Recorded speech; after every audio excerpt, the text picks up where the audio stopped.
بعض औकात जिन चीजों को आप अपने लिए सजा समझ रहे होते हैं, असल में मंजिल तक पहुंचने के लिए यही आपका एक रास्ता होता है, जिस रास्ते पर चलकर आप ना सिर्फ अपनी मंजिल को जान जाते हैं, बल्कि पूरी कंसिस्टेंसी और फोकस के साथ अपने इस मकसद को हासिल करने के पीछे लग जाते हैं। याद रखें कि जब भी आप भीड़ या हजूम का हिस्सा बन जाते हैं, आप अपनी शनाख्त, अपनी इनफरादियत को खो देते हैं। लेकिन जब आप उस भीड़ से, हजूम से हटकर तन्हाई इख्तियार करते हैं, तो आपकी एक अलहदा पहचान बन जाती है। क्या आप जानते हैं कि तन्हाई एक बहुत बड़ी ताकत है?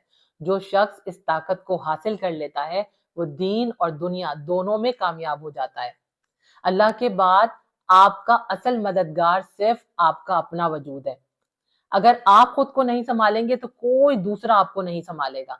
ये दुनिया बड़ी ही मतलबी है। यहाँ लोग सिर्फ मतलब के पीछे भागते हैं और आपको भी सिर्फ अपने मतलब के लिए ही याद करते हैं। लिहाजा इस दुनिया के पीछे भागने से कई दर्जा बेहतर है कि आप तन्हा रहकर कुछ वक्त अपने साथ गुजारें। आप खुद देखेंगे कि आपकी शख्सियत में, आपकी सोच में, आपकी जिंदगी में एक वाज़ा तब्दीली आ जाएगी। और सबसे बढ़कर तन्हा रहकर आप अपनी हर खामी को खूबी में बदल सकते हैं।